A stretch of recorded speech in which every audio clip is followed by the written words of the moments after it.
오늘 이제 한 2시간 남았는데요.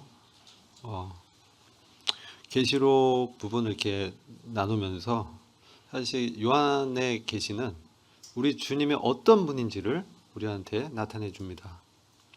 주님의 그 위대하신 구원의 권능이 어떻게 역사해서 하나님의 왕국을 이 땅에 세우시는지, 그리고 어떻게 자신의 백성들을 보호하시고 또 돌보셔서 구원으로 인도하시는지, 그리고 어떻게 주님의 대적들을 심판하시고 이 땅에서 악을 제거하시는지, 그런 부분을 요한이 본 환상을 통해서 기록하고 있습니다. 그래서 저희들이 이 요한의 이 계시, 주님에 대한 주님의 계시를 함께 보면서 이 시간 이제 저희들이 계시록 이제 14장 부분 함께 나눌 텐데요. 14장은 14만 4천 명과 여섯 천사에 대한 그런 부분인데요. 지금 저희가 흐름상 이제 환란기에 들어와 있잖아요. 그래서 지금 저희가 계시록 8장에서 9장 나팔 심판을 이제 나눴고요. 10장은 그 삽입장입니다. 7장, 10장이 삽입되어 있는 장이에요. 계시록 안에는 이 심판의 내용들을 설명하면서 그 다음에 삽입장들이 들어가서 하나님께서 계시록에 나타난 주요한 인물들, 주요한 사건들, 그런 내용들을 설명하고 있거든요. 그래서 그런 부분들을 이제 보셔야 되고요. 이제 10장은 저희가 설명을 이제 안 드렸지만 여기는 이제 사실 중요한 내용이 있긴 해요. 거기는 10장 8에서 10절에 작은 책을 이제 먹는 부분이 있어요. 요한이 작은 책을 받아서 먹는 부분. 그래서 이 부분은 사실은 우리의 어떤 마지막 때의 증인의 삶에 대해서 말씀해 주는 부분입니다. 사실 10장의 내용은 PPT에 다루진 않았지만 이제 잠깐 이제 다뤘던 부분은 무엇이었냐면은 10장 6절에 더 이상 지체하지 않을 것이다. 이 부분 아까 PPT에서 주님의 재림이 가까웠다. 더 이상 주님 지체하지 않는다. 이렇게 말씀드렸고 7절에서 일곱째 천사가 나팔을 불 때 하나님의 비밀 신비가 그분께서 자기 종들인 선지자들에게 선포하신 것 같이 이루어질 것이다. 즉 복음과 같이 이루어지리라. 그 내용으로 말씀을 드렸어요. 기억나실 거예요. 그래서 그 복음은 뭐냐? 예수 그리스도에 대한 약속이다. 그리고 그 약속이 예수께서 하나님의 비밀인 그리스도로 이 땅에 만왕의 왕이요 만주의 주로 나타나실 것을 약속하셨고, 그것이 이 요한의 계시의 핵심적인 주제다 말씀을 드렸죠. 근데 이제 그 10장 8에서 10절 이렇게 보시면 이 작은 책이 있어요. 요한계시록 10장 8에서 10절 보시면 가서 바다와 땅에 서 있는 그 천사의 손에 펴놓은 작은 책을 가져라. 내가 그 천사에게 가서 그에게 말하기 그 작은 책을 내게 주소서. 이 작은 책을 천사에게 받아서 왔는데 천사가 이것을 뭐냐면 받아서 먹어라. 그래서 작은 책을 이제 요한이 먹어요. 먹었는데 근데 이 책을 받아 먹은데 배에는 그러니까 입에는 꿀처럼 달지만 배에서는 이제 쓰게 되는 써서 아주 이제 고통스럽고 그러한 말씀을 하고 있는데, 그래서 내가 천사의 손에서 그 작은 책을 가져다가 먹으니 내 입에는 꿀처럼 다나 먹고 나니 내 배에는 쓰더라. 그때 그가 천사가 내게 말하길 내가 많은 백성들과 민족들과 언어들과 왕들 앞에서 다시 대언해야 하리라고 하더라.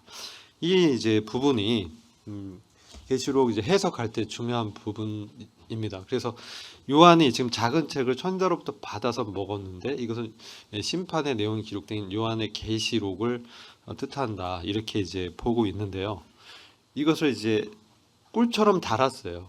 주님이 심판하시고 또 원수들에 대해서 신원해 주시고 또 성도들을 구원하시고 이런 부분들이 참 이렇게 기쁘게 화답이 된 것이죠. 근데 그게 배에 내려가니까 이제 써졌다는 거예요.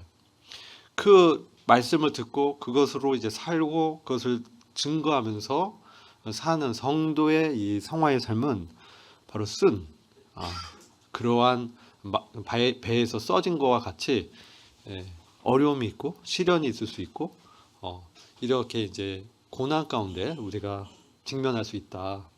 그런 것을 우리한테 보여주고 있습니다. 그런데 주님은 이 말씀을 통해서 다시 그것을 대언할 것을 권면하고 있다는 것이죠. 그래서 우리가 이 복음의 말씀을, 우리가 받은 이 계시의 말씀을 다시 다시 이제 마음을 새롭게 다져야 될 때인 것 같습니다. 오늘날 주님의 재림 임박한 이때에, 그리고 참 이렇게 어수선하고 어지러운 이러한 시대에 이 마지막 때를 통과하면서 정말 주님께서 우리를 통해서 무엇을 원하시는가, 그것을 이제 보시면서 우리가 누리는 은혜는 참 달게 받지만 그것을 증언하는 이 삶에 있어서 우리가 이제 주변에 우리의 친지, 가족, 동료, 하고 이런 영혼들에게 어떠한 자세로 가야 되느냐, 이게 쓸 수 있지만 힘들 수 있지만 그것을 증거하는 삶을 주님은 명령하고 있다는 사실입니다. 그래서 요한이 다시 그런 명령을 받아서 다시 이제 대언하는, 그것이 바로 다시금 심판의 내용을 이렇게 말씀하면서 더 하나님께서 이 땅을 그분의 그 주권 가운데서 심판하시고 구원하신다, 이 메시지를 증거하고 있다는 것이죠. 그게 이제 10장의 내용이고요. 11장은 사실은 이제 예루살렘의 성전의 재건에 대해서 아까 말씀드렸죠. 그러면서 예루살렘이 회복이 되고 삼성전에서 예배와 제사를 드리지만 42달 동안, 즉 환란기 후반 3년 반 동안은 이방인들이 이 집밟는 그러한 것이 예언돼 있다. 그것은 이 적그리스도가 이제 그의 마각을 이렇게 드러내면서 처음에는 흰 말을 타고 활을 갖고 있는 평화적인 그런 상태에서 유대인들과 화평조약을 맺었지만 절반 좀 지나서 자신의 어떤 마각을 드러내고 자신을 신성화하면서 유대인들을 학살하는 그러한 것이 예언되어 있어요. 그러면서 이방인들이 이제 막 짓밟으면서 유대인들이 이제 도망가고 이제 남겨진 자들이 이제 구원을 얻는, 그렇게 핍박이 있을 때 우상 숭배를 강요당할 때 유대인들 중에 정말 그 경건한 유대인들은 믿음을 지키면서 그들의 그 강요에, 그 우상에게 절하라, 그렇지 않으면 이제 목배임을 당한다는 강요에 굴복하지 않고 순교를 당하거나 피하거나 이렇게 이제 삶을 증인의 삶을 살았다, 이런 것들을 이제 보게 되고요. 11장에 나오는 두 증인은 이제 모세, 엘리야일 가능성이 있다 말씀드렸습니다. 그리고 두 증인이 이제 그들이 기적 행하지만 짐승에 의해서 죽임을 당하게 되는데, 사흘 반이 지났을 때 다시 그들이 하나님의 숨이 들어가면서 부활해서 휴거되는 그것이 예언돼 있고, 그러면서 예루살렘의 지진이 일어나고, 그래서 이 땅에 이제 일곱째 나팔을 부는 셋째 화가 임하는 마지막 대접 심판이 쏟아지면서 그리스도의 나라로 만드는 하나님의 그 강력한 심판이 임하는 것을 말씀드렸습니다. 그 12장은 이 강의에는 포함되어 있지 않은데 굉장히 이제 난의 장이기도 해요. 12장이. 그래서 이 부분 나중에 한번 참조해서 한번 읽어 보시면 좋을 것 같아요. 12장은 여인이 나오고 사내 아이가 나오고 용이 나옵니다. 그래서 여인은 천주교에서는 이게 마리아다 이렇게 얘기하고, 대부분의 개신교 프로테스탄트에서는 교회다 이렇게 얘기합니다. 근데 이 여인의 그 형상을 봤을 때 저희들은 이 여인이 바로 이스라엘이라는 것을 알 수 있어요. 이 12장을 보면은 이 여인이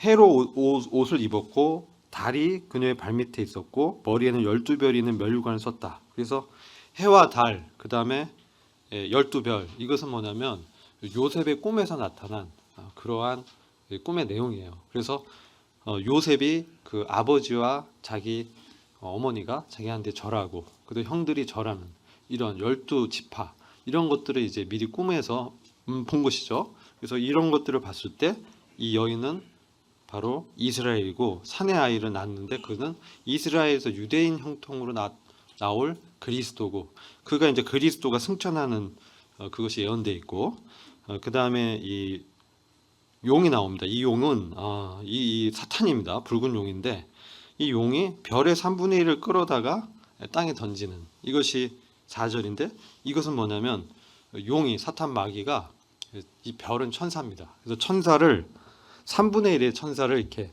자기의 부하로 만들어서 자기의 동조하게끔 해서 타락하는 그것이 기록되어 있고요. 그래서 이 천사가 이렇게 루시퍼가 마귀가 되면서 내려오게 되면서 이 여인을 이제 핍박합니다. 여인, 이 이스라엘을 핍박하면서 이게 보시면 6절에 1260일, 이게 3년 반이거든요.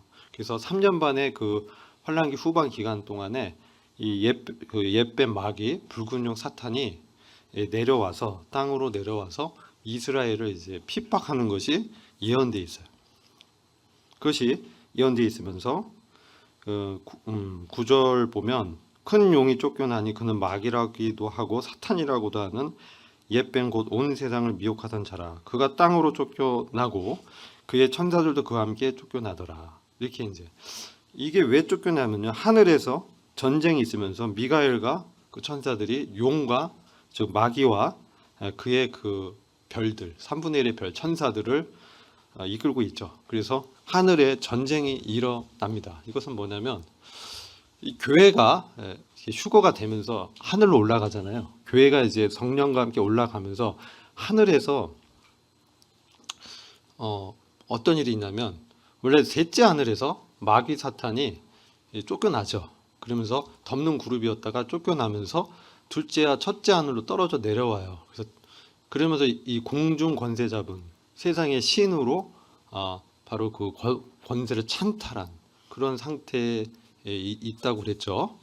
그러나 사단의 머리는 주님의 부활로 십자가에서 그 머리가 깨졌어요. 그러나 지금은 뭡니까? 그 집행이 유예된 그런 상태예요. 그래서 그것이 지금 활동이 허용되어 있지만 지금 점점 사탄은 떨어지고 있어요.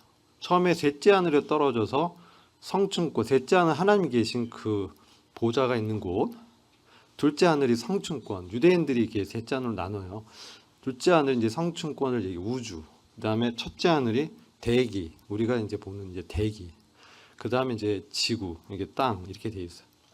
그런데 이제 사단이 떨어져서 공중 권세가 뭐냐면 이 대기를 장악하는, 즉 정신 세계와 문화를 통해서 미혹하고 유혹해서 사람들로 하여금 거짓과 또 그들의 영혼을 죽이는 이런 것을 통해서 지옥으로 이제 같이 데려가는 이러한 역사를 하고 있단 말이에요.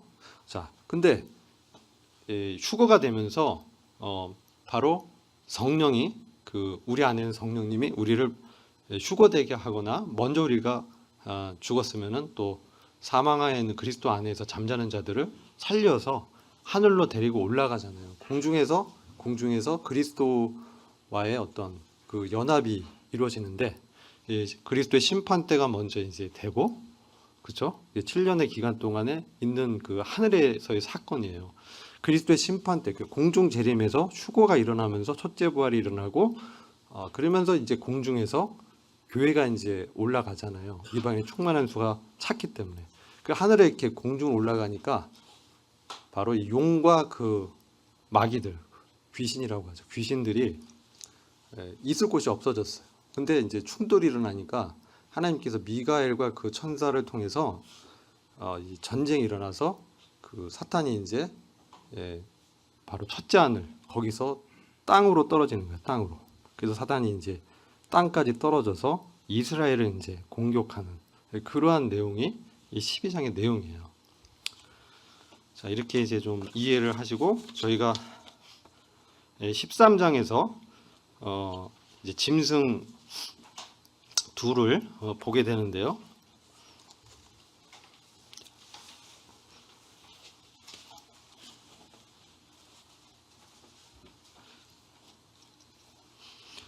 바다에서 올라오는 짐승이 있었고 땅에서 또 올라오는 짐승이 있었죠.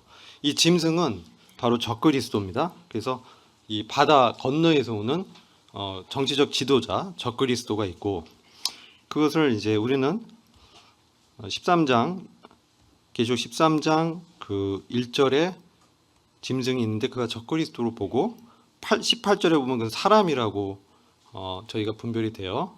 그리고 이것을 부활한 로마로 보는 견해도 있긴 해요. 그러나 우리가 데살로니가 후서 2장 3에서 8절을 보면 죄의 사람, 멸망의 아들, 저 사악한 자 이렇게 이제 말씀하고 있죠. 그리고 다니엘서 7장이라든지 8장, 9장, 11장에서는 한 왕, 장차 한 왕이 와서 그래서 적그리스도가 바로 이 용의 권세를 받아서 아주 그 통치력을 발휘해 가지고 세상 나라들을 이제 미혹해서 세계의 어떤 단일 정부를 이제 형성해 나가는 그래서 그런 것들이 이제 예언이 돼 있어요.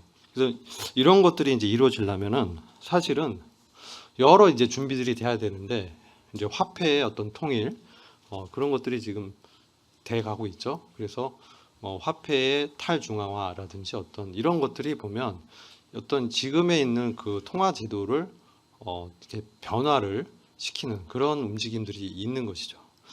어떤 방향으로 될지는 저희들이 정확하게 알지 못하지만 이런 경제의 어떤 수단, 매매의 수단을 통해서 적그리스도가 장차 이 경제를 통해서 나라들을 이렇게 제재하고 통제하는 그런 것을 할 것을 예언하고 있습니다. 그것을 이제 짐승의 표라고 하고 그것을 666이라는 숫자로 표현되어 있어요. 그게 뭐 베리칩이 어떤 여러 가지 얘기가 있지만 이마나 그죠? 원래 오른손 등에 여기에 받게 돼 있고 오른손이 없는 자는 이마에 받는 그렇게 이제 예언이 돼 있죠. 그래서 그러한 666표를 통해서 세계 경제 이 거래를 장악하고 그 화폐 수단을 장악하고 그다음 어떻습니까? 통신을 장악하고 그다음 기술을 장악하고 이런 것들이 이제 점점 돼가고 있고 그래서 이제 보면은 지금 5G, 6G 이렇게 되잖아요. 그러면 와이파이나 이런 통신이 하늘에서도 비행기 내에서도 지금은 와이파이 끄는데 그런 것들이 이제 다 되는.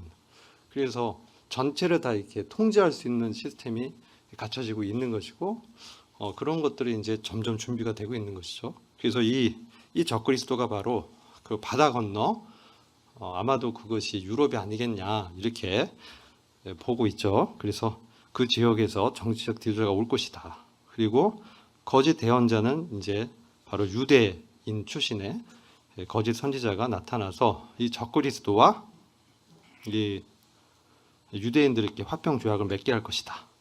그래서 그가 우상을 만들어서 기적을 행하게 해서 그에게 이제 절하도록 하는 우상 숭배를 환란기 중간에 강요하면서 대학살이 이제 일어나는 이것이 이제 13장의 내용입니다.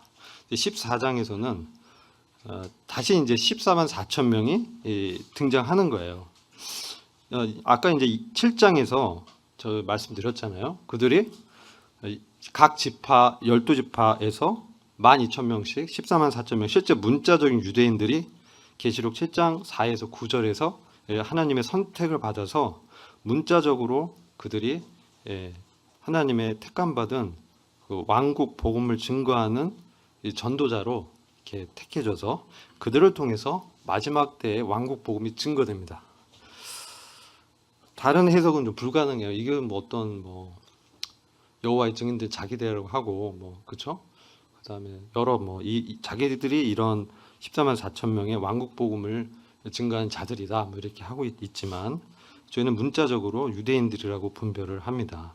그리고 이들이 이제 14장에 등장합니다. 근데 어디 있냐면은 이들이 환란 중에서도 환란을 통과해서 어디 있냐면 14장 3절을 보면은 시온산에 가 있어요.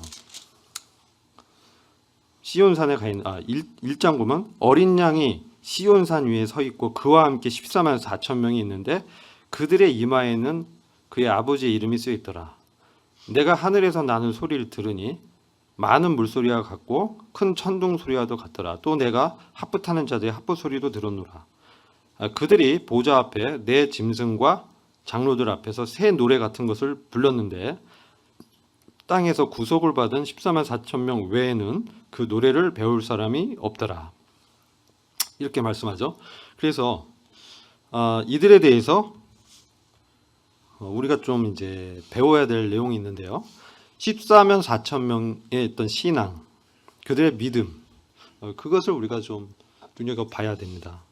이들은 유대인들인데 이들은 특별히 에스겔서 9장에 나오는 우상 숭배를 거절하고 애통해하는, 하나님 경외하는 그러한 사람들일 것이다 라고 저희들이 보고 그들을 각 지파에서 선택을 하셨어요. 근데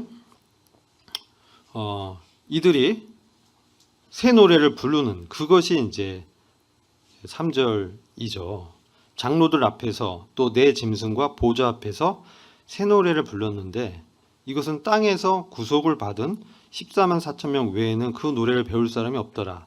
이들은 여자들과 더불어 더럽혀지지 아니한 자들이니 이는 그들이 동정들이다. 제가 이제 다른 헌정역 번역을 읽어서 약간 좀 개혁하고 다를 수 있는데 양해해 주시고요. 이들은 어린 양이 어디로 가든지 따라가는 자들로 하나님과 어린 양께 첫 열매들이 되어 사람들 가운데서 구속을 받았느니라. 그들의 입에서 교활함을 찾아볼 수 없는 것은 그들이 하나님의 보좌 앞에서 흠이 없기 때문이라. 이렇게 이제 말씀하고 있습니다. 그래서 14만 4천 명은 여자로 더불어 더럽혀지지 않은 정절을 지킨 이런 실질적으로 뭐 동정이다 이렇게 보는 분도 있고요. 신앙적인 순수함을 지킨 사람이다. 그리고 어린 양이 어디로 인도하든지 따라가는 자다. 그리고 구속을 받아서 처음 익은 열매로 하나님과 어린 양에게 속한 자들이다. 자, 이들은 사실 어린 양이 어디로 인도하든지 주님과 이렇게 동행한 그런 사람들이라는 것을 알고 신앙의 순수성, 믿음의 순수성을 지켰다. 이것을 이제 볼 수 있습니다. 그래서 순종되고 성별된 삶을 살았다. 자, 12절을 보면요. 성도들의 인내가 여기 있나니 저희는 하나님의 계명과 예수의 믿음을 지키는 자니라. 또 내가 들으니 하늘에서 음성이 나서 가로되 기록하라. 자금 이후로 주 안에서 죽는 자들은 복이 있도다 하심에 성령이 가라사대 그러하다. 저희 수고를 그치고 쉬리니 이는 저희로 행한 일이 따름이라 하시더라. 자, 이렇게 말씀하고 있습니다.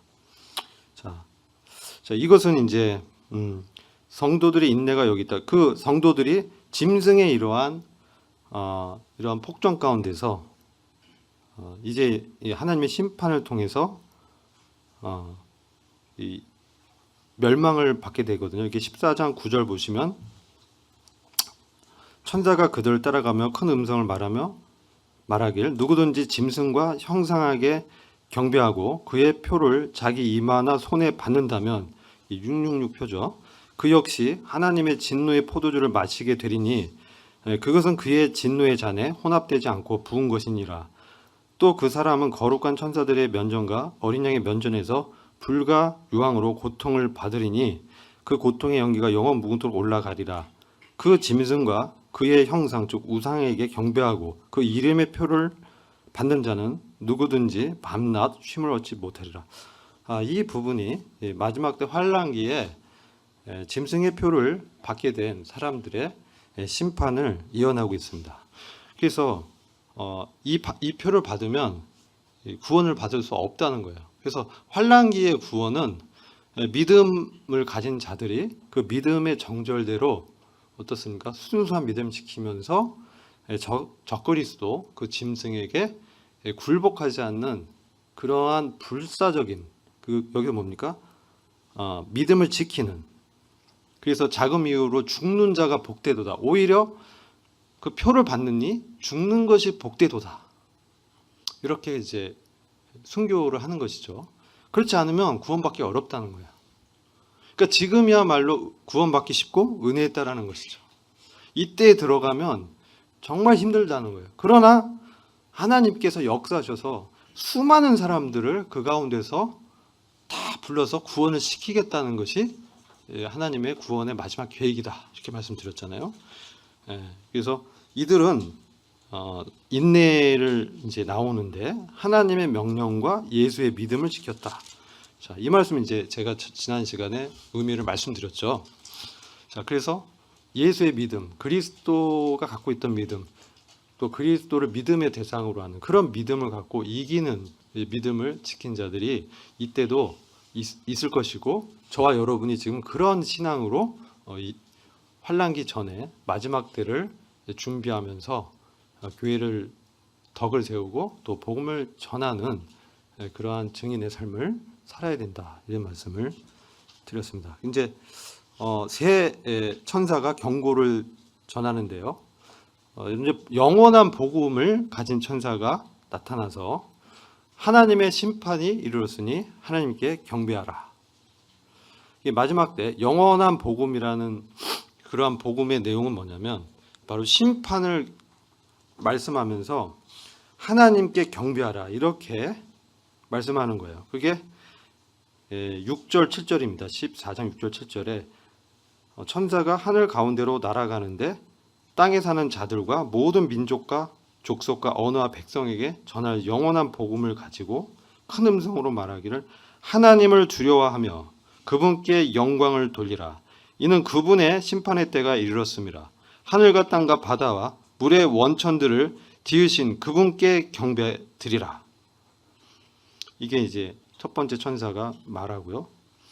두 번째 또 다른 천사가 말하길 큰 성 바벨론이 무너졌도다.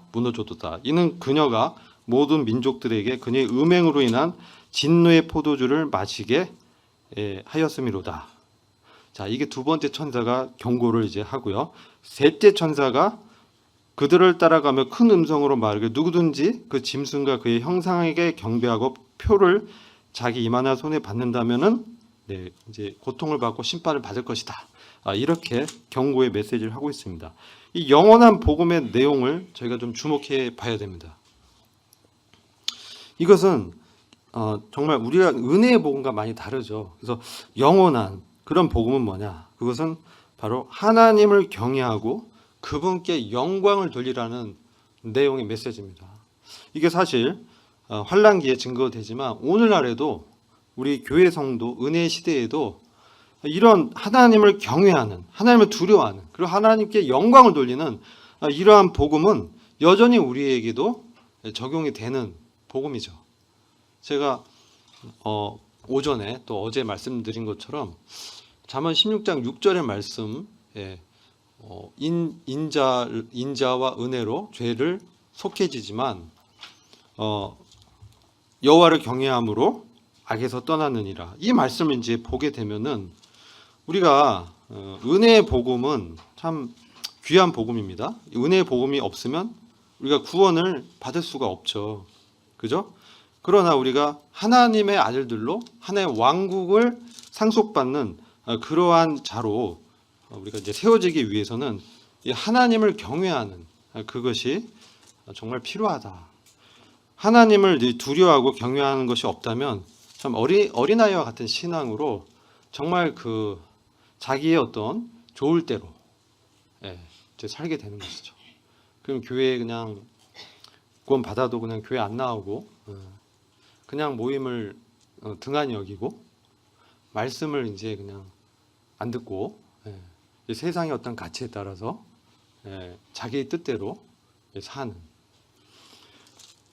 근데 그런 사람들이 있을 수 있죠. 근데 그런 사람들이 과연 구원을 받았냐? 뭐 이렇게 이제 따지면 할 말은 없지만 그들도 구원을 받았고 회개하고 침례에 순종한 분들도 많이 이제 그런 것들을 우리가 보게 됩니다. 그래서 16장 잠언 16장 6절 보면 죄악은 자비와 진리로 정결케 되지만 사람들이 여호와를 두려워함으로 악에서 떠나게 되느니라. 자, 이 말씀 보면 여호와를 두려워하는, 여호와를 경외하는, 하나님께 합당한 경배와 영광을 돌리는 그런 것이 있어야 악에서 떠나는 성화의 삶을 사는 것이죠.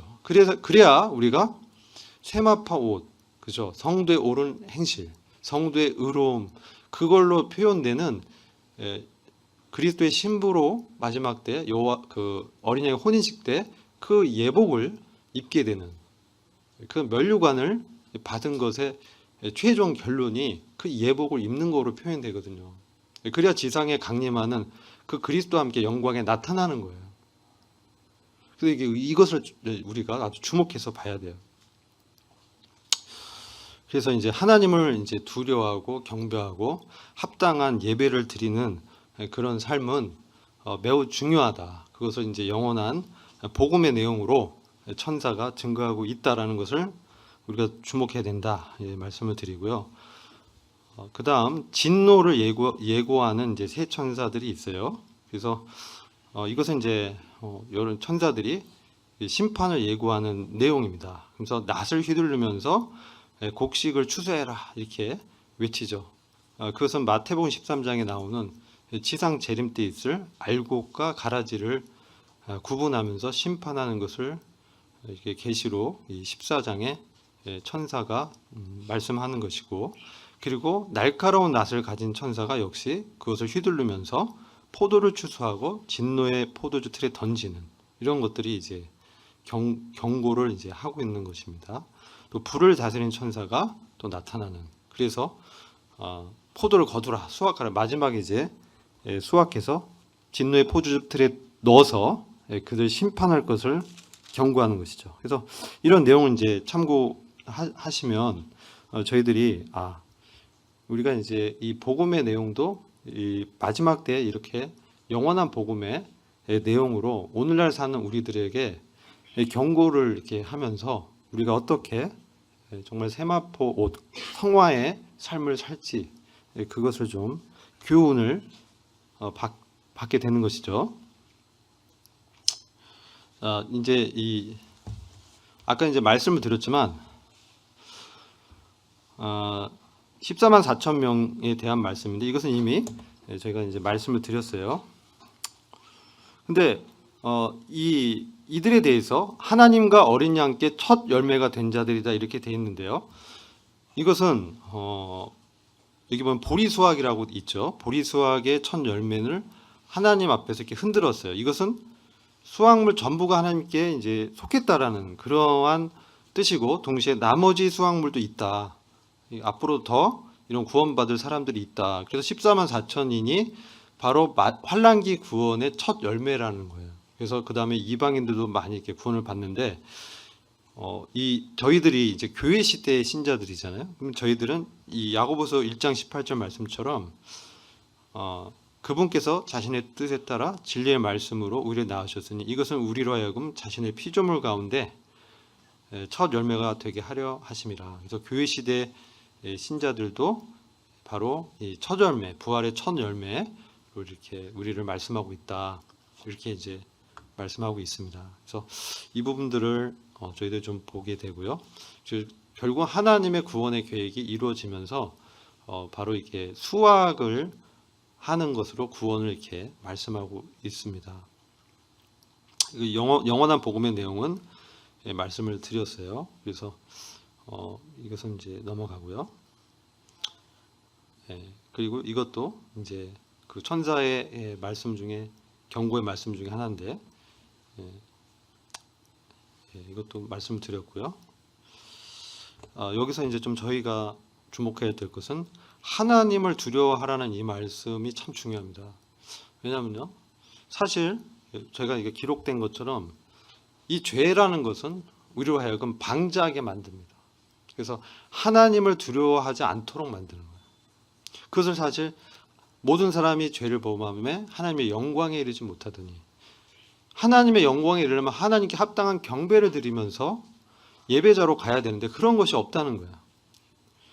그래서 다시금 우리에게 하나님을 두려워라는 메시지는 우리 신앙을 한번 더 점검해보고 우리의 신앙이 정말 하나님을 어떻게 생각하고 있는가. 하나님이 그냥 우리에게 우리 필요만 채워주는 그러한 존재로만 하나님을 혹시 보고 있지 않는지, 하나님은 정말 두려워하고 경외할 우리의 경배의 대상이고 우리의 주님이시고 우리의 왕이시다.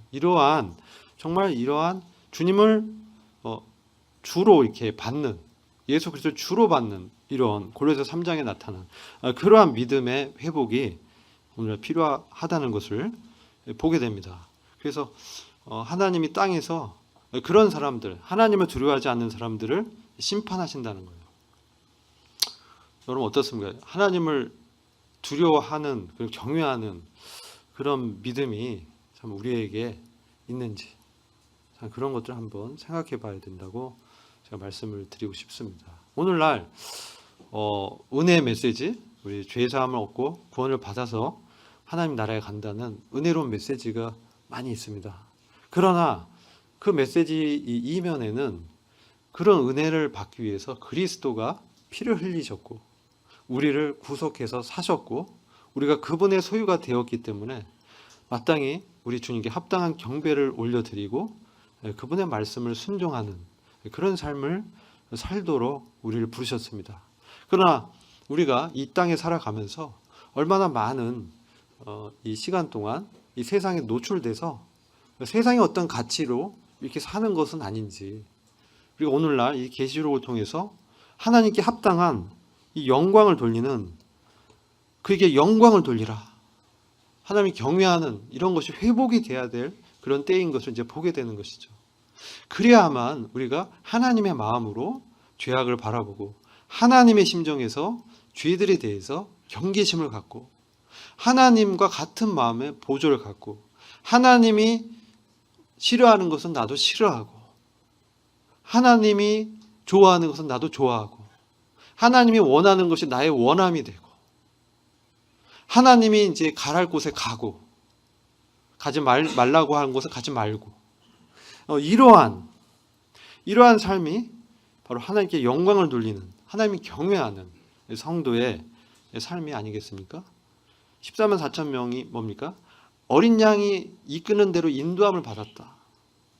그 얘기는 바로 하나님을 경외하면서 우리 주님의 기호에 맞게 주님이 원하시는 대로 자기를 부인하고 자기의 몸을 드린 그러한 실질적인 성화의 삶을 살았다는 것이죠.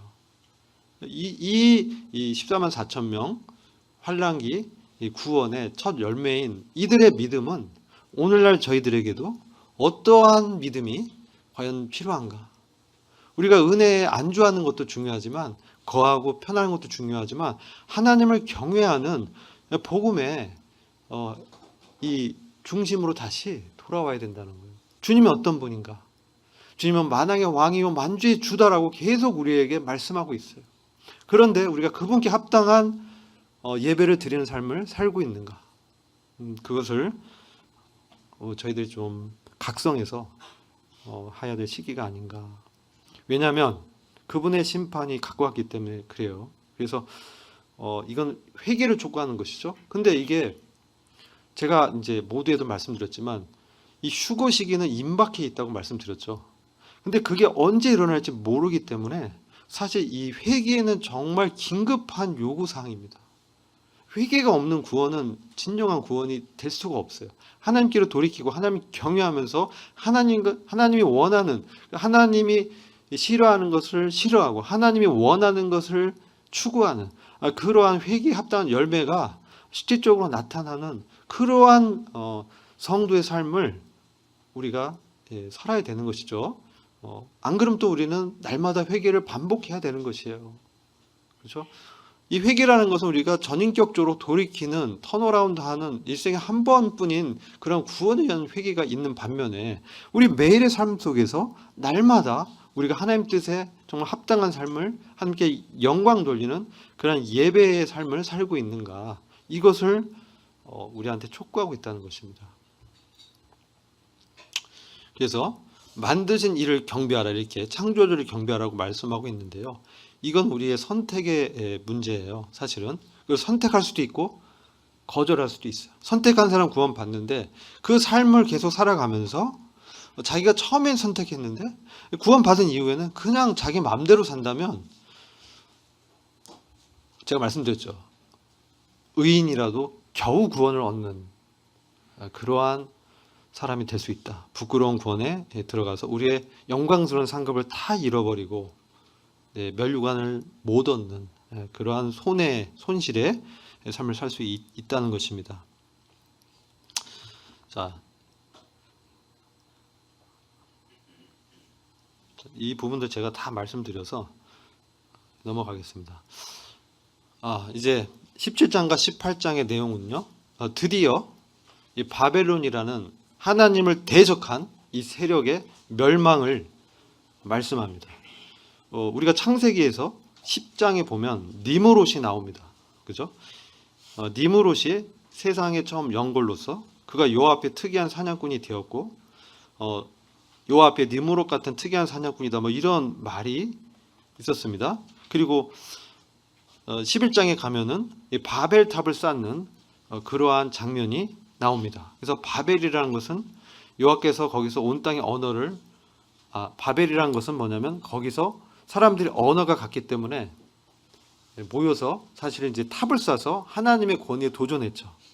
거기서 그 꼭대기에서는 아마 이교 또 이신 다른 신을 어떤 숭배하려는 그런 도전을 한 것이 아닌가. 그래서 하나님께서 내려와서 그들을 언어를 혼잡게 하고 다 이렇게 흩으셨어요.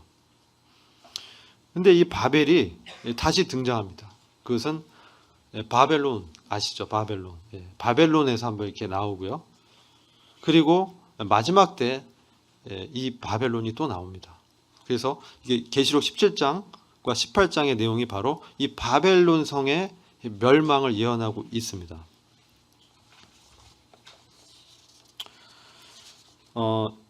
계시록 17장에 보면은 그 1절, 2절 보면 음녀가 등장합니다. 그 음녀는 바로 배도하는 종교 및 경제 조직을 얘기하는데요.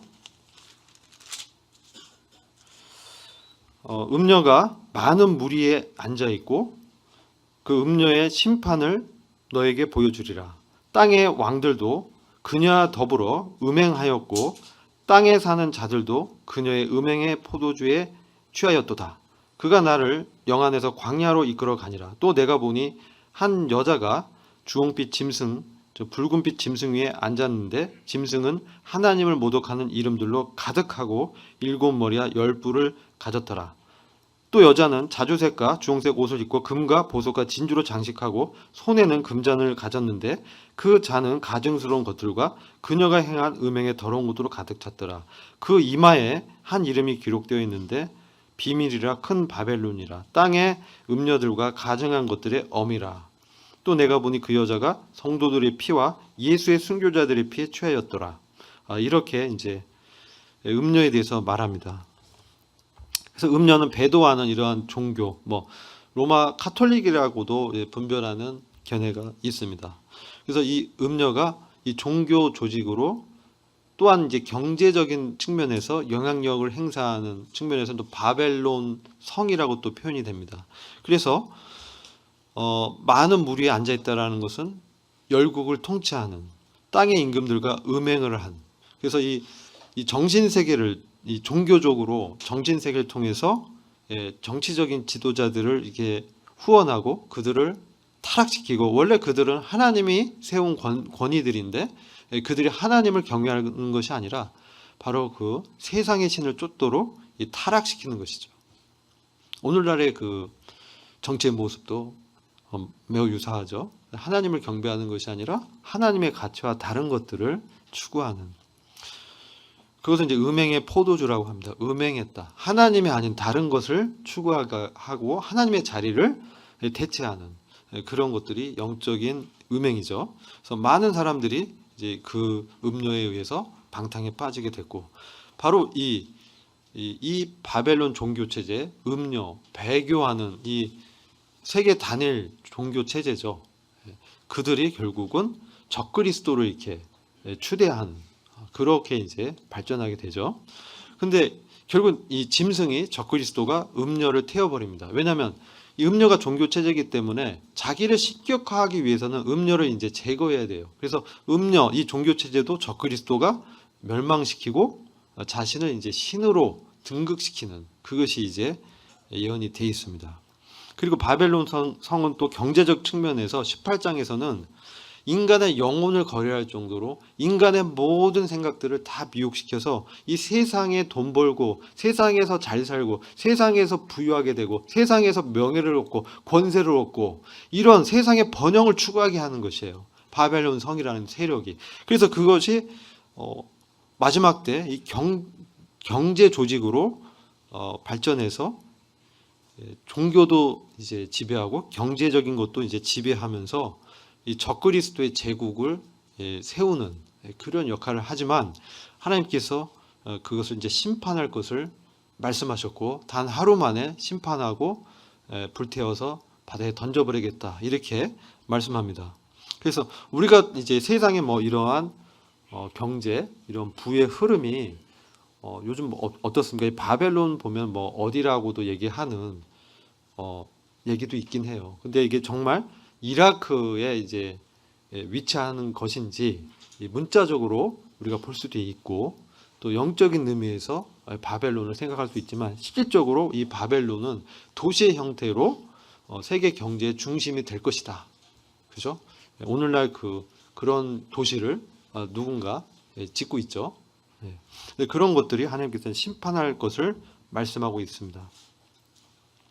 근데 이 성 자체는 실제 큰 도시고요. 그리고 아까 비밀스럽다. 이건 바벨론 이것이 로마 카톨릭처럼 세계 단일 교회를 만드는데 역사할 것이다. 그리고 큰 성은 실제 성이다. 행정 수도로 돼 있고 하나님의 심판은 결국은 이 땅에 이 바벨과 같은 이 악의 세력을 이 땅에서 제거하는 것이 하나님 심판의 목적이에요. 그래서 이 말씀을 보면 18장을 이렇게 보면은 4절에 이런 말씀합니다. 하늘에서 다른 음성이 나서 말하기 나의 백성들아 그녀에게서 나와라. 이제 바벨을 말씀하는 거예요. 바벨론 성. 그것을 음녀의 어떤 조직, 음녀의 어떤 경제적 조직, 종교적 체제를 말하기 때문에 나의 백성들아 그녀에게서 나와라. 이 바벨론 성에서 나와라. 그리하여 그녀의 죄들에 동참하지 말고 그녀의 재앙들을 받지 말라. 이 말씀이 기록돼. 그러니까 결국 이 환란기 시대의 마지막 그 대접 심판의 마지막 단계가 바로 이 바벨론을 멸망시키는 거예요. 하나님께서. 그래서 이 바벨론 성을 멸망시킨다는 것은 인간이 추구해온 모든 경제적인 또 정신적인 그런 체제, 하나님을 대적하는 그 체제를 무너뜨리는, 그래서 이 땅에서 이 죄악을 제거하는 하나님의 심판의 목적을 이루기 위해서 반드시 이 성을 멸망시키는 것이 하나님께서 계획하셨고, 그리고 이 성이 멸망되어야 천년 왕국이 세워지는 거예요. 그래서 그것을 하나님께서 말씀하고 있다. 그래서 땅의 모든 이 통치권, 이 시스템 체제가 주님 앞에 하늘에 있는 것이나 땅에 있는 것이나 모든 것을 그리스도 안에서 그분의 이름에 굴복시키셔서 그분의 왕국을 이루도록 하는 것이 이 하나님의 궁극적인 목적이고, 그것을 향해서 지금 역사는 진행되어 가고 있습니다.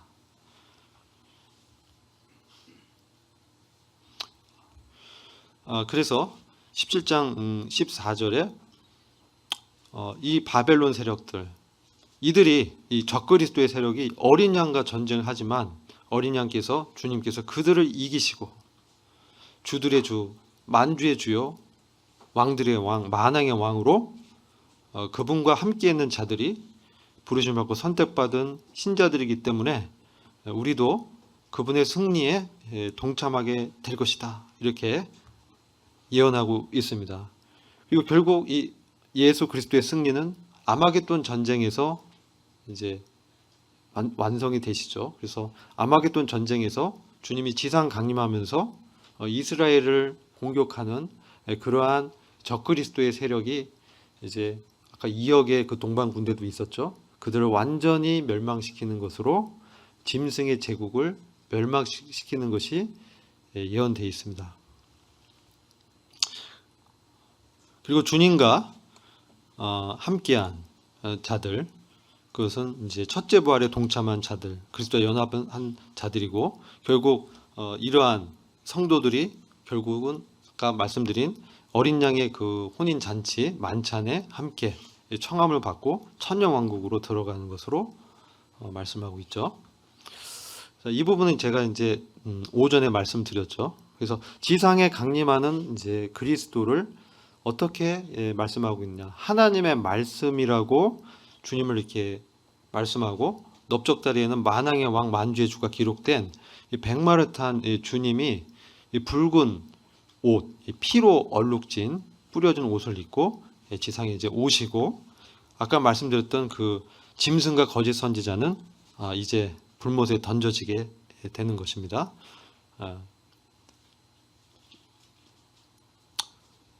자, 그 이제 이게 계시록 19장의 말씀이 제가 이제 다 말씀을 드렸고요. 주님의 이제 지상 재림을 저희들이 좀 살펴봤는데 주님이 이제 오셔서 바로 이 땅을 주님의 왕국으로 회복시키는 거, 하나님의 왕국이 다시 완성이 되는 이런 것들이 사실 이제 요한계시록의 절정을 이루고 있습니다. 그래서 과거의 모든 사건들이 사실은 이 시점을 향해서 달려오고 있는 것이고, 그래서 이 세 가지 얘기를 저희가 다 드렸어요. 첫 번째 이야기는 그리스도가 교회들 가운데 계시고 교회를 판단하시고 교회에 대한 약속하셨다. 이게 1장에서 3장까지 내용이에요. 그죠? 내가 본 것과 그리스도가 어떤 분인지, 그리고 2장에서 3장에서 7교회에 대한 주님의 판단, 그리고 두 번째 환상 가운데 요한이 본 것이 보좌 가운데 계시면서 심판을 행하는 그것이 계시록 4장부터 19장까지. 그리고 이제 세 번째 환상, 주님이 지상에 오시면서 그분의 하늘의 군대, 이게 바로 교회입니다. 교회가 어린 양의 혼인식을 거쳐서 이제 흰옷, 세마포 옷을 입고 하나님의 그 그리스도의 군대로 함께 이렇게 지상에 내려오는. 그래서 이 왕국의 통치에 이제 참여하는 것으로 말씀을 하고 있죠. 자, 그리고 이 부분 이제 제가 좀 말씀드리려는 것이 이 부분이 좀 구약 성도의 부활을 이제 우리가 잠깐 살펴볼 필요가 있어요. 이것은 약간 지식적인 내용이에요. 그래서 조금 처음 들어보는 분도 있을 수 있는데, 구약 성도의 부활이 어디에 기록되어 있냐? 계시록 11장 17, 18절에 구약 성도와 환란기 성도의 부활이 죽은 자들의 때로 명칭이 돼 있어요. 그래서 이게 이제 후 3년 반 환란기 후기 후 3년 반에 일어나는 사건입니다. 그래서 구약 성도들이 죽은 자들의 때, 그래서 구약 성도들이 이때 다 부활해서 그들이 이제 보상을 받게 되고 이제 그 첫째 부활의 영광에 들어가는 거예요. 그러니까 구약 성도도 신약 성도는 먼저 환란 전에 휴거돼서 어린 양의 혼인식을 하는, 그렇게 이제 그리스도의 신상태에서 상을 받고 어린 양의 혼인식을 통해서 또 지상에 이렇게 내려오지만, 구약 성도는 신부는 아니에요. 신부는 아니지만 그들이 바로 그 신부의 친구들로 우호 세력으로, 그들도 의인이잖아요. 그래서 의인 부활하거든요. 의인. 그래서 구약 성도가 하나님을 경외하고 믿음을 가진 그런 의인들이 이때 죽은 자들이 때에 부활해서 보상, 상을 받는 일이 예언이 되어 있습니다. 다니엘서 12장에 또 예언이 되어 있습니다. 그래서 이걸 보면 요한복음 5장 28절을 보시면 생명의 부활과 영생의 부활이 있습니다. 그래서 이 생명의 부활은 바로 이게 첫째 부활이에요. 그래서 그리스도가 첫째 부활의 첫 열매가 되셨고, 그 다음에 환란 전 휴거 때 교회 성도들이 이 첫째 부활에 들어가고, 그 다음에 환란 기간 중에 순교자들이 첫째 부활에 들어가고, 그 다음 이 구약 성도가 첫째 부활에 들어가고, 이렇게. 그래서 천년 왕국 시작 전까지 부활에 동참하는 부유들이 예언되어 있습니다. 그것이 요한계시록 20장의 말씀입니다. 요한계시록 20장 4절 5절이죠. 그래서 천년 통치가 되면서 첫째 부활에 들어간 사람들이 이 통치에 참여하는 거예요. 그래서 또 내가 보좌들을 보니 그들이 그 위에 앉았는데 심판이 그들에게 주어졌더라. 또 예수에 대한 증거와 하나님의 말씀을 인해서 목배임을 당한 사람들의 혼들도 보았는데 그들은 그 짐승에게 나 그 형상에게 경배하지 아니었을 뿐만 아니라 그 표를 그들의 이마 위에나 손에도 받지 아니하였더라. 자, 목배임을 당해 사람들이 혼도 있었죠. 그리고 이 보면 보좌에 앉은 사람들이 있어. 보좌 위에서 심판을 같이 행하는 사람들. 이게 누구겠어요? 24장로. 24장로들이 그 보좌들에 둘러 앉아서 하나님께서 이 땅에 심판들을 행하고 세상을 심판하시고 양의 민족과 염소의 민족을 판단하시고 천사들을 심판하실 때 이 보좌에 앉은 24장로로 대표되는 그 교회 성도들이 그 심판에 함께 참여해서 예수 그리스도와 함께 그 통치를 함께 한다는 것이에요. 그래서 이 보좌에 앉은 자들, 그들에게 첫째 부활의 영광에 먼저 들어간 거예요. 우리는 그래서 교회 성도로 이 첫째 부활의 영광에 들어가서 보좌, 즉 하나님의 그 보좌, 그리스도와 함께하는 그 보좌에 함께 앉아 있는 존재로 말씀하고 있고요. 예수에 대한 증거와 하나님 말씀을 인해서 순교한 사람들, 순교자들도 있었어요. 그리고 짐승에게 굴복하지 않고 목배임 당한 이런 사람들, 환난기 성도, 이런 사람들 표를 안 받아서 죽임 당한 거예요. 이런 사람들이 죽었는데 그 후반부에 그들은 살아서 목배임 당했는데 살아서 그리스도와 함께 천년을 통치하더라. 그러나 죽은 자들 가운데서 그 나머지는 천년이 끝날 때까지 다시 살지 못하리라. 이것이 첫 번째 부활이라. 자, 그래서 여기서 보면 이 천년 통치에 들어가는 그 그리스도의 첫째 부활에 동참한 사람들이 이 부류가 아까 말씀드린 세 부류의 성도들이다. 교회 성도, 구약 성도, 환난기 성도 중에 순교한 분들이 이 첫째 부활에 영광의 몸을 입고 올라가서 이 천년 통치를 함께하게 되고, 이때 부활하지 못한 사람들은 천년이 끝날 때까지 음부에 갇혀 있는 거예요. 다시 살지 못하리라. 그렇죠? 그래서 첫 번째 부활에 참여하는 자는 복되고 거룩하도다. 둘째 사망이 그들을 다스리는 권세가 없고 오히려 그들이 하나님과 그리스도의 제사장들이 되어서 천년 동안 그와 함께 통치하리라. 자, 이게 영생이에요. 이 말씀이 영생이라고.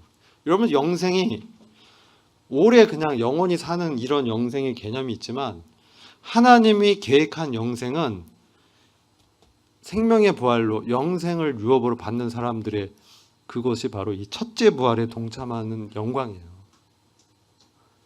아시겠죠? 그래서 우리가 주님이 아버지의 뜻을 행하러 오셔서 믿는 이를 다 아버지께서 주신 이 자녀들을 다 구원하시고 그들에게 이제 영생을 주는, 이게 하나님 뜻이거든요. 믿어서 믿는 이들이 영생을 얻는.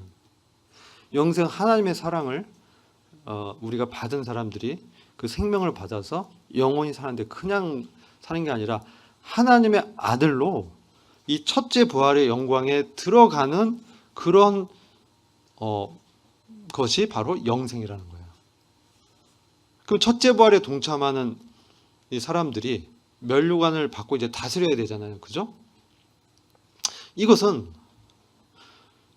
아까 이제 성도의 성화의 삶, 세마포 옷을 입고 이제 행하는 그 삶이 바로 매우 중요하다. 그런 삶을 이제 우리가 그동안 이제 말씀을 드린 거예요.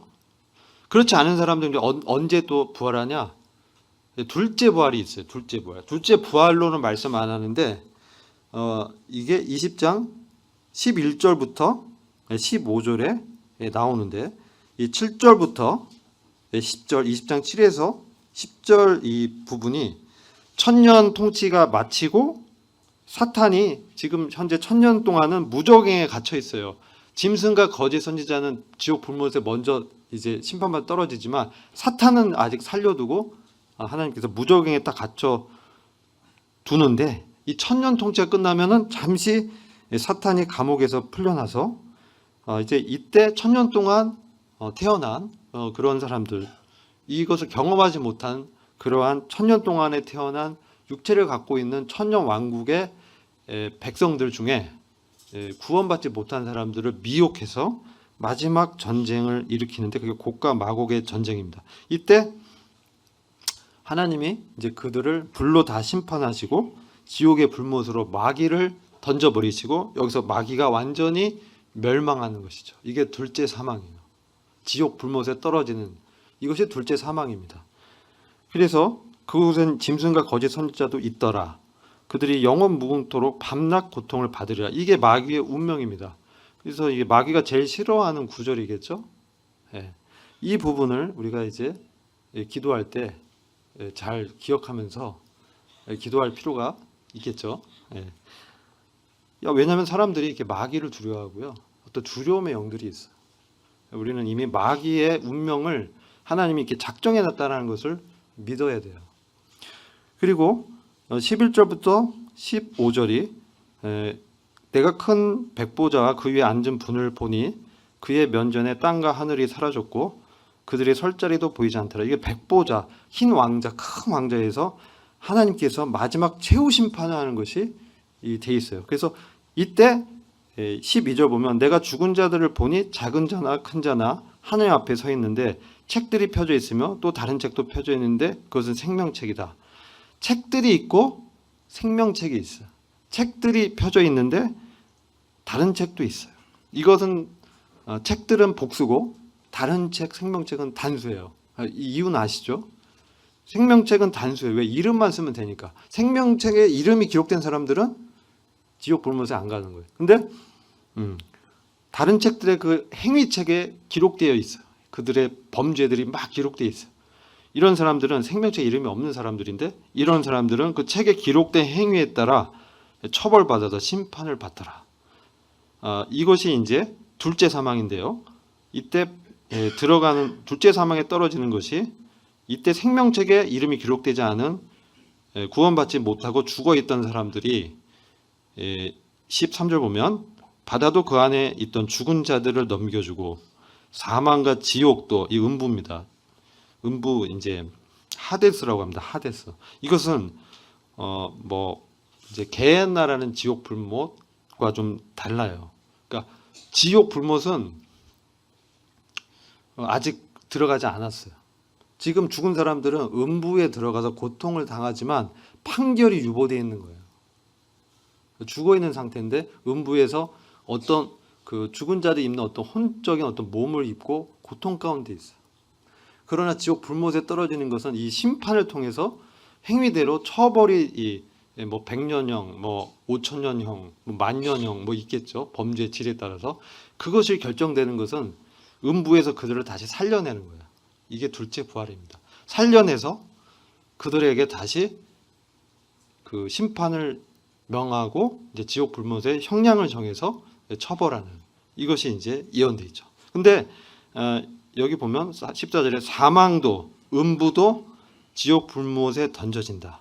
그래서 사망도 이제 없어집니다. 그죠? 천년 왕국 끝에 이 큰 왕자 백보자 심판에서 사망도 이제 이김에 삼킨 바 되리라. 그래서 주님의 그 승리의 이 관점에서 보면 이 사망도 이제 심판받고 없어지고 음부도 없어지고 다 없어지고 이제 뭡니까? 그게 둘째 사망이에요. 그래서 여기 둘째 사망에 이제 떨어진 자들은 희망이 없죠. 하나님과 완전히 분리돼서 영원한 멸망에 떨어지는 그런 것입니다. 그리고 21장에 새하늘과 새 땅을 기록하고 있는 것입니다. 그래서 하나님의 이 경륜의 최종 목적지 새 창조, 바로 이 새하늘과 새 땅까지 주님이 보여주시려고 말씀하는 것이죠. 이 새하늘과 새 땅은 처음 땅은 없어지고 바다도 이제 필요 없어요. 하늘도 새로워지고 땅도 새로워진 새로운 어떤 시대가 열린 것이고 이것은 하나님의 영원한 통치가 있는, 그래서 거룩한 성이 이제 내려옵니다. 하나님의 그 임재가 있고 성도들이 지금 거룩한 성에 이제 저희들이 거할 초소인데 그것이 완성해서 내려오면서 거룩한 도성 새 예루살렘이 하나님으로부터 하늘에서 내려온 것을 보는데 마치 신부가 자기 남편을 위하여 단장한 것 같이 예비되었더라. 그래서 이것은 교회 성도들이 단장된 모습으로 세마포 옷을 입고 성화된 그런 모습으로 상징화된 성의 모습으로 내려옵니다. 그래서 이것은 교회 성도들의 거처이고 또 실질적으로 이 성이라는 것이죠. 그래서 이 거룩한 성이 이렇게 내려오면서 이 땅에 이 새 땅이 이렇게 내려오면서 하나님의 임마누엘이 완성이 되는 거죠. 하나님께서 이 땅에 거하는, 하늘에 있는 것이 하나님의 뜻이 이루어져서 땅에서도 이루어지는, 하나님과의 연합이 실제에 대해서 땅에서도 이루어지는, 그래서 이것이 바로 새 창조의 목적이기 때문에 여기서 하늘에서 큰 음성이 나서 말하길, 보라, 하나님의 장막이 사람들과 함께 있어 그분께서 그들과 함께 거하시리니 그들은 그분의 백성이 되고 하나님께서는 친히 그들과 함께 계셔서 그들의 하나님이 되시리라. 여기서 그들의 눈에서 모든 눈물을 닦아내시고 다시는 사망이나 슬픔이나 울부짖음, 고통이 없으리니 이는 이전 것들은 다 사라져 버렸음이라고 하더라. 이전에 옛 창조에 속했던 그런 질병, 고통, 슬픔 이런 것들 다 없어지고 이제 새 창조 가운데 하나님께서 말씀하는 거예요. 또 보좌에 앉으신 분이 말씀하기를, 보라, 내가 만물을 새롭게 만드노라 하시고 내게 말씀하시기를, 이 말씀들은 참되고 신실하니 기록하라. 이게 21장 6절. 또 내게 말씀하시기를, 다 이루었도다. 나는 알파와 오메가요 시작과 끝이라. 내가 목마른 자들에게 생명수 샘을 값없이 주리라. 이게 이제 제가 첫 시간에 말씀드린 하나님의 이 경륜의 목적이에요. 그래서 다 이루었다. 이제 십자가의 사건에서 주님이 테텔레스타이 다 이루었다, 다 갚았다 하시고 이제 여기서 이 새 하늘과 새 땅을 창조하면서 하나님의 목적이 완성되는 것이죠. 그래서 하나님의 통치, 하나님의 왕국이 이제 완성되면서 내가 다 이루었다. 나는 알파와 오메가요 시작과 끝이라. 처음 시작해서 이제 끝까지 하나님의 목적을 이루었다. 내가 목마른 자에게 생명수의 샘을 값없이 주리라. 이기는 자는 모든 것을 유업으로 얻으리니 상속받으리니 나는 그에게 하나님이 될 것이요 나는 그에게 아들이 되리라. 그러나 두려워하는 자들과 믿지 않은 자들과 가증스러운 자들과 살인자들과 음행자들과 마술자들과 우상숭배하는 자들과 모든 거짓말하는 자들은 불과 유황이 타는 못에 참여하리니 이것이 둘째 사망이라. 자, 여기까지. 그러니까 이것이 새하늘과 새 땅까지의 이 하나님의 계획을 쭉 다 이제 말씀을 드린 거예요. 결국은 하나님께서는 바로 저와 여러분이 하나님의 새 창조에서, 그 새 창조에서 그리스도와 함께 영원한 통치를 함께 할 그런 하나님의 아들들로 우리를 부르셨다는 거예요. 그래서 이 만물을 유업으로 주실 것이고 하나님과 아들로 그 관계에서 하나님과 이제 함께 사는 그것을 우리에게 약속하셨어요. 그래서 이런 부분을 저와 여러분들이 분명하게 이제 생각을 해야 됩니다.